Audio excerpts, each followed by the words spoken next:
الحمد لله نحمده ونستعينه ونستغفره ونؤمن به ونتوكل عليه ونعوذ بالله من شرور أنفسنا ومن سيئات أعمالنا من يهده الله فلا مضل له ومن يضلله فلا هادي له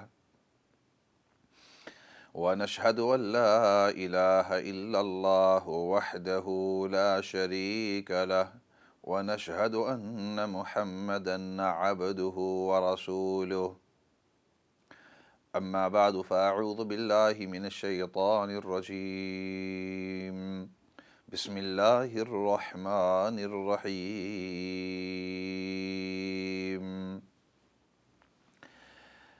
كنتم خير أمة أخرجت للناس تأمرون بالمعروف وتنهون عن المنكر وتؤمنون بالله صدق الله العظيم۔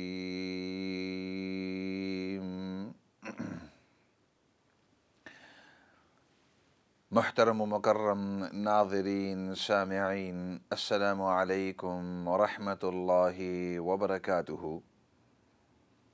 آپ سے مخاطب مولانا فضل داد، اور ہمارا یہ پروگرام ہر منڈے اور ٹیوزڈے شام کو 7 بجے سے 8 بجے کے درمیان ہوا کرتا ہے، اور پھر مختلف اوقات میں اس کو ریپیٹ بھی کیا جاتا ہے۔ This program of ours is live every Monday and Tuesday evenings between 7 and 8 o'clock, and then it's repeated at different intervals. اور انداز یہ ہے کہ شروع میں مختصر کسی موضوع کے اوپر بات چیت ہوتی ہے، اور پھر اس کے علاوہ آپ کی طرف سے سوالات، آپ کی طرف سے کوئی خاص موضوع کے اوپر کوئی تبصرہ یا کوئی چیز آپ جو شیئر کرنا چاہتے ہیں، اور ہماری طرف سے جواب یا کوئی نصیحت یا کسی چیز کے اوپر تبصرہ۔ آپ کے سامنے جو میں نے آیت پڑھی ہے، اللہ رب العزت اس کے اندر ہماری اس امت کے بارے میں فرماتے ہیں، کنتم خیر امت اخرجت للناس، تم اے نبی پاک صلی اللہ علیہ وسلم کی امت سب سے بہترین امت ہو۔ You are the best nation, O nation of Muhammad صلی اللہ علیہ وسلم۔ تأمرون بالمعروف وتنہون عن المنکر۔ اخرجت للناس، جو تمام کے تمام لوگوں کے لیے تمہیں خاص نکالا گیا ہے، چن چن کر تمہیں مقرر کیا گیا ہے۔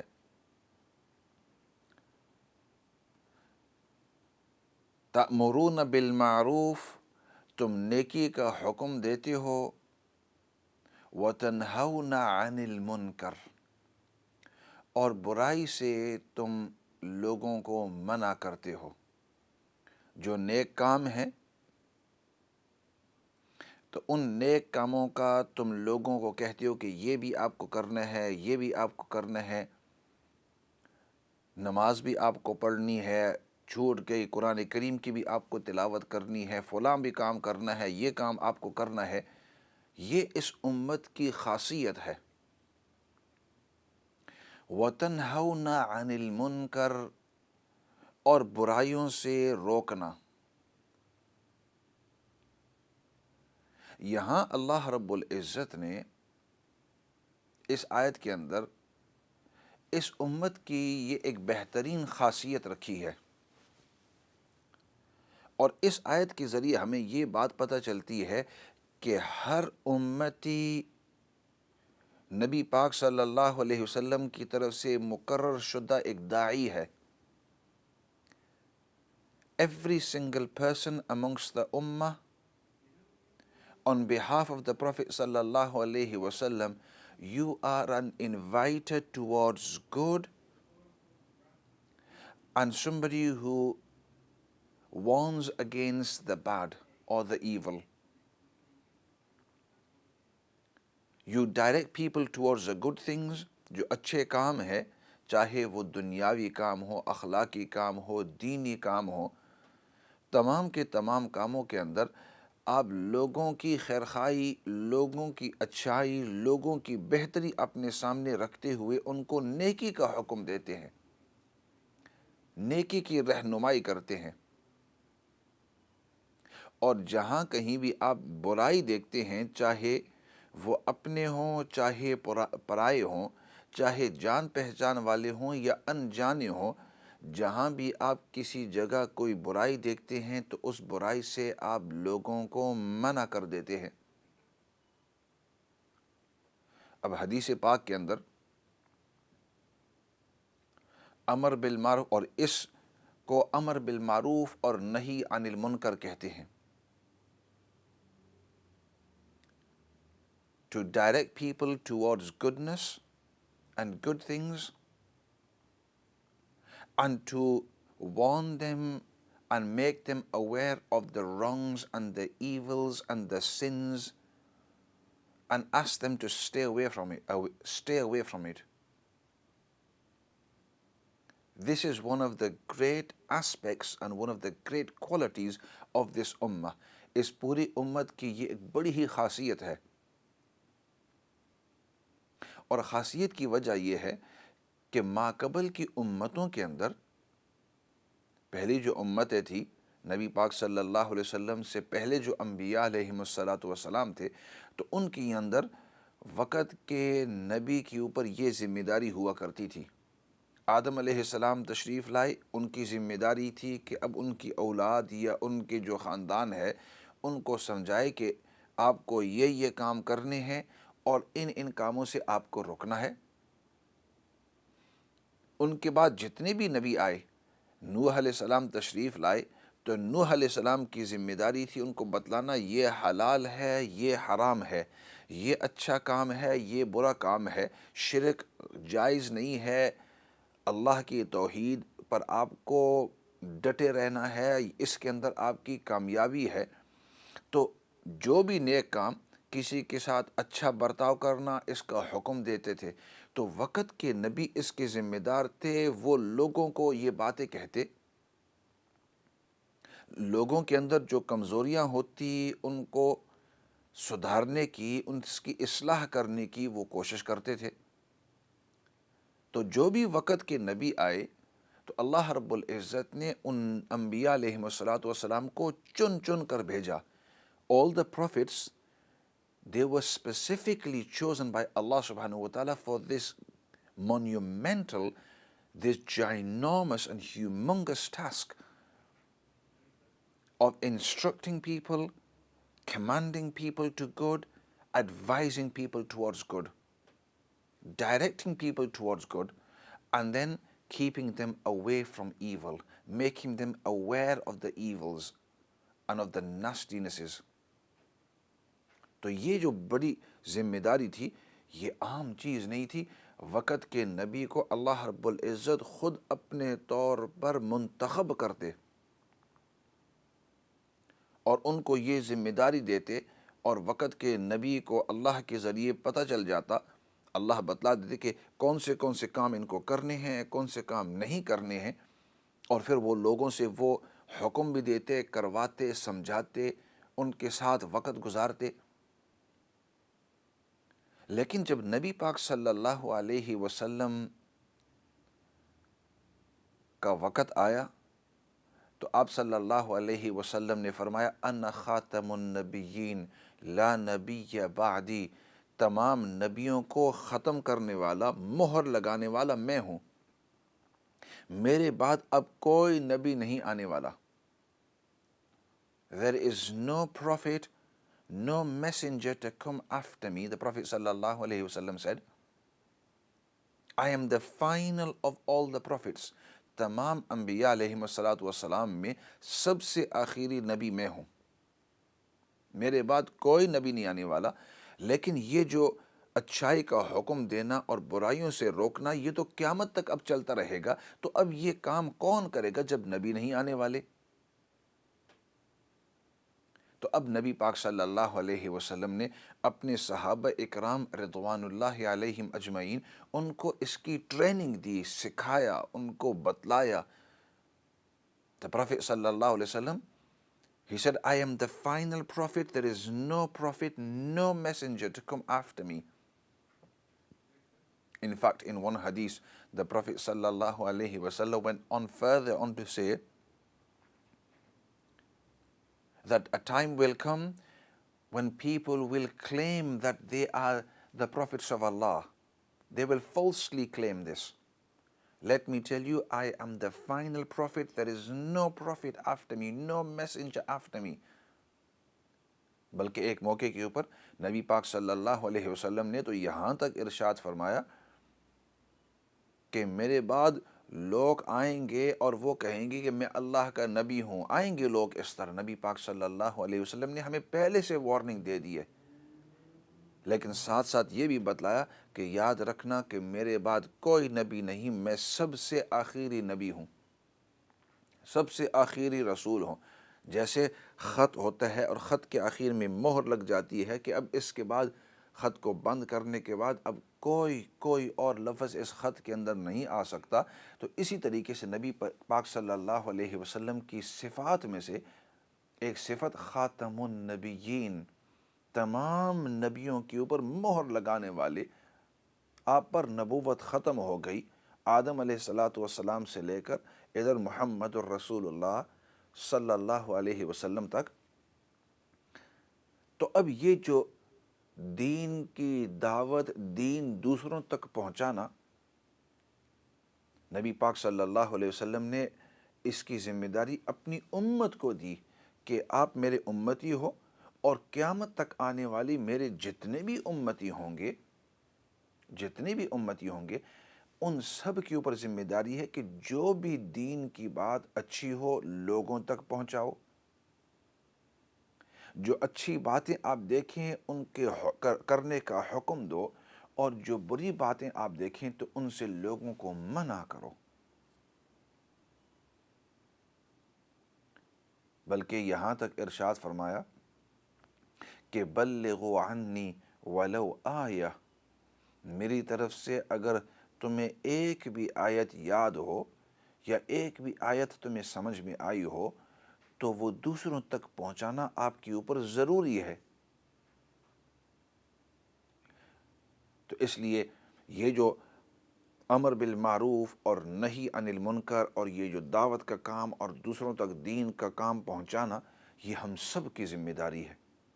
اس لیے جب بھی آپ کسی کے ساتھ ملیں، دیکھیں، بات چیت کریں، اچھی بات ہو اس کی ترغیب دو. بھائی آپ نے نماز پڑھی، نماز پڑھو، نماز کی وقت اپنے وقت کے اوپر پڑھو، قرآن کریم کی تلاوت کرو، اچھے اخلاق اختیار کرو، اور اگر جو برے کام ہیں اس کو چھوڑو. ایسے کرتے ہیں. کافی کالز آ گئی ہیں اور ساتھی کہہ رہے ہیں کہ ان کا بھی حق ہے، تو ٹھیک ہے ایسے کرتے ہیں، کچھ کالز لے لیتے ہیں، پھر یہ اہم موضوع کی طرف واپس آتے ہیں. جی السلام علیکم ورحمۃ اللہ وبرکاتہ. ایسا لگتا ہے کہ کالز کافی دیر سے وہ بج رہی تھی اور اس کی وجہ سے ایک بھی ڈراپ ہو گئی، پھر دوسری بھی ڈراپ ہو گئی، تیسری بھی ڈراپ ہو گئی. تو جو ساتھی، میں ان سے معذرت کروں گا اگر آپ کی کال ڈراپس ہو گئی ہیں تو یہ موسٹ ویلکم، آپ دوبارہ بھی کال کر سکتے ہیں. انشاءاللہ ہم آپ کی کالز لیں گے کیونکہ یہ موضوع اہم تھا، تو اس لیے اس موضوع کے اوپر جو ہے ذرا بات چیت کر رہے تھے. کالز کی طرف جاتے ہیں. جی السلام علیکم ورحمۃ اللہ وبرکاتہ. وعلیکم السلام ورحمۃ اللہ وبرکاتہ. مولانا صاحب آپ بہت ہی اچھا موضوع ڈسکس کر رہے ہیں. تو میں صرف یہ کہنا چاہتی ہوں کہ ممبر اور محراب سے بھی اتنا زیادہ ہمیں ذمہ داری کا احساس ہونا چاہیے کہ اپنی جو پوری صلاحیتیں ہیں وہ نبی کریم صلی اللہ علیہ وآلہ وسلم اور اللہ تعالیٰ کا پیغام دینے کے لیے، جی آپ کی بات، اللہ تعالیٰ کا پیغام دینے کے لیے خالصتاً اس کو استعمال کرنا چاہیے. کیونکہ اگر آپ اپنی صلاحیت اور اپنا پیغام جو ہے وہ دوسروں کے دلوں میں شکوک و شبہات اگر پیدا ہو جائیں کسی دوسرے شخص کے بارے میں، کسی دوسری طرف آپ اس کو لے کر جائیں تو یہ بھی ایک قسم کی بددیانتی ہے، اور اپنی مطلب صلاحیت کا سہارا لے کر آپ کسی اور کو کی شر کی طرف یا کسی اور کی طرف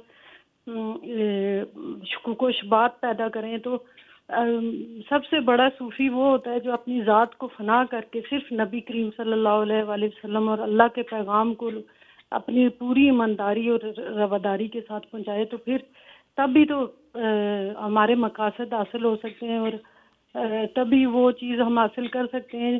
اور یہ جو تفرقے بازی کے اللہ تعالیٰ کی رسی کو مضبوطی سے تھامے رہو اور تفرقوں میں نہ پڑو، تو تب جا کے تو ہم اپنا مقصد حاصل کر سکتے ہیں. صحیح، آپ کی بات بالکل ٹھیک کہ ممبر کو اللہ اور اللہ کے رسول صلی اللہ علیہ وسلم کی جو تعلیمات ہے اس کے اوپر استعمال کرنا چاہیے.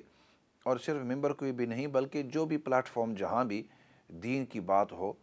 اور آپ نے جس بات کی طرف اشارہ کیا ہے کہ واقعی بہت سی مرتبہ لوگ جو ہیں بجائے قرآن اور احادیث اور دین کے اوپر بات کرنے کے، وہ کبھی اس کے اوپر بات چیت کرتے ہیں، کبھی اس کے اوپر بات چیت کرتے ہیں، کبھی اس کے اوپر بات چیت کرتے ہیں. اور وہ جو ہے وہ ممبر کے اندر اوپر بیٹھ کر اب اس کا رد کرتے ہیں، دوسرے شخص کا، دوسرے کی دین کا، دوسرے کے اوپر بات چیت کرتے ہیں.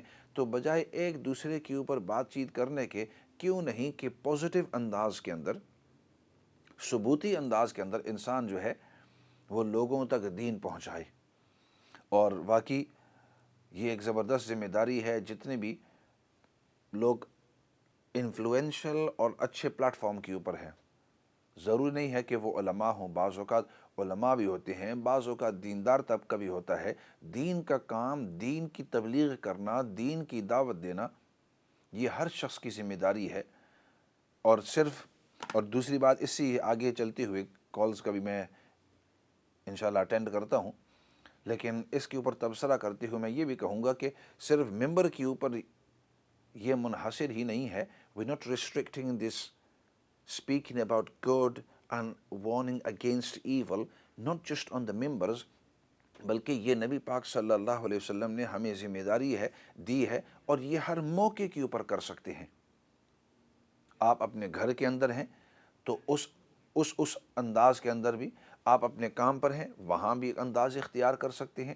آپ باہر کسی اچھائی کو دیکھیں، اس کا حکم دے سکتے ہیں، کسی برائی سے روک سکتے ہیں. ہر ایک کا اپنا اپنا مقام ہے. ایسے کرتے ہیں، کال کی طرف جاتے ہیں، پھر موضوع کے اوپر انشاءاللہ تبصرہ کریں گے. السلام علیکم وعلیکم السلام ورحمۃ اللہ وبرکاتہ. ماشاءاللہ، قرآن پاک کے یہ اس آیت کا جو اصل شان نزول ہے، وہ جو ہم عام طور پر جس طرح ہم اسے استعمال کرتے ہیں، یہ ضمناً یہ چیز اس میں آتی ہے، لیکن اصل شان نزول اس کا یہ نہیں ہے کہ ہم ایک دوسرے کو پڑھنے پڑھانے کے لیے یا بتانے کے لیے یعنی کہ اس کو استعمال کریں. یہ تو ہے کہ ہر مسلمان کو، یعنی تمام امت کے لیے اللہ نے حکم دیا کہ کنتم خیر امۃ اخرجت للناس تأمرون بالمعروف وتنہون عن المنکر. گویا کہ ہر امت کے ایک ایک فرد کو دین اسلام کا خود پورے کے پورے جاننا، یہ اس پر ضروری ہے کہ اس کا سمجھنے اور جاننے والا ہو.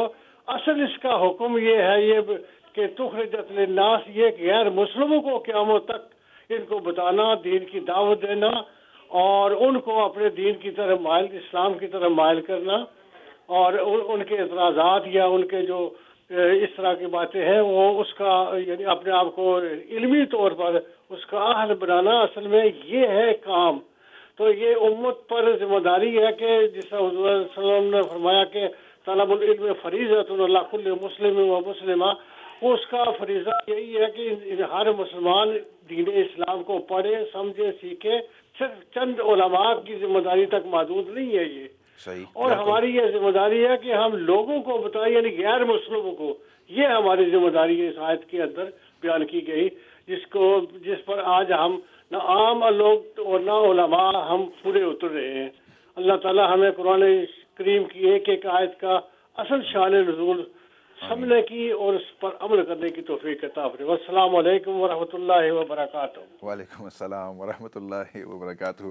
جی علماء حضرات آتے ہیں اور وہ بھی قرآن کریم کی آیت کی تفسیر آپ کے سامنے ذکر کرتے ہیں۔ تو جتنے بھی آتے ہیں ہم ان کا شکریہ کرتے ہیں کیونکہ وہ اس پروگرام کے اندر حصہ لیتے ہیں۔ دین کی دعوت دینا دو چیزیں ہوتی ہیں، جب چونکہ علماء بھی سن رہے ہیں تو تھوڑی سی ٹیکنیکلی بھی سمجھا دوں، لیکن اس انداز میں تاکہ ہر شخص اس کو سمجھ سکے، کیونکہ جب انسان ٹیکنیکل کر لے تو جو جنرل آڈینس ہے وہ لوز ہو جاتے ہیں، لیکن میرا انداز یہ ہوتا ہے کہ ہر بات کو اس انداز میں کریں تاکہ ہر شخص سمجھ سکے۔ تو ذرا آسانی انداز میں دین کی دعوت دینا، جب آپ نے اس بات کو اب لے ہی آئے، دین کی دعوت دینا دو طریقے سے ہوتا ہے۔ آپ نے بتلایا کہ غیر مسلم ان کو دعوت دینا، بالکل یہ بھی ایک چیز ہے، اور جو مسلمان ہیں ان کو اپنے دین کا سکھانا یہ بھی ایک مستقل دعوت ہے۔ اسی وجہ سے علماء نے دعوت کی جو تقسیم کی ہے، فرمایا دین کی دعوت دینا دعوت فی الدین و دعوت الی الدین، دین کے اندر دعوت دینا اور دین کی طرف دعوت دینا دو الگ چیزیں ہیں، اور یہ دونوں ہماری ذمہ داریاں ہیں۔ اور جیسے آپ نے اشارہ کیا کہ ہماری کمزوری ہے کہ ایک کے اوپر تو ہم نے بڑا زور دیا ہے کہ دعوت فی الدین، دین کے اندر دعوت دینا۔ ہم مسلمان ہیں، دوسرے مسلمان کو نیکی کا حکم دینا، برائی سے روکنا، ان کو اچھائی، یہ تو بہت ہی اچھا ہے، لیکن جو دین کا دوسرا حصہ ہے دعوت الی الدین، غیروں کو دین کی طرف دعوت دینا، وہ ہمارے اندر کمزوری ہے۔ ایسے کرتے ہیں، بریک کا وقت آیا ہوا ہے، اور یہ جو آخری پوائنٹ ہے اس کے اوپر میں سمجھتا ہوں کہ تھوڑی سی تفصیل عرض کر دوں اور اس کے اوپر ذرا زور دوں، لیکن وقت اس کے لیے تقاضا ہے۔ تو ایسے کرتے ہیں، بریک کی طرف چلے جاتے ہیں، واپس آ کر انشاءاللہ آپ کی کالز بھی لیں گے اور پھر اس کے اوپر تھوڑی سی تفصیل بھی عرض کریں گے۔ فی الحال بریک کی طرف جاتے ہیں۔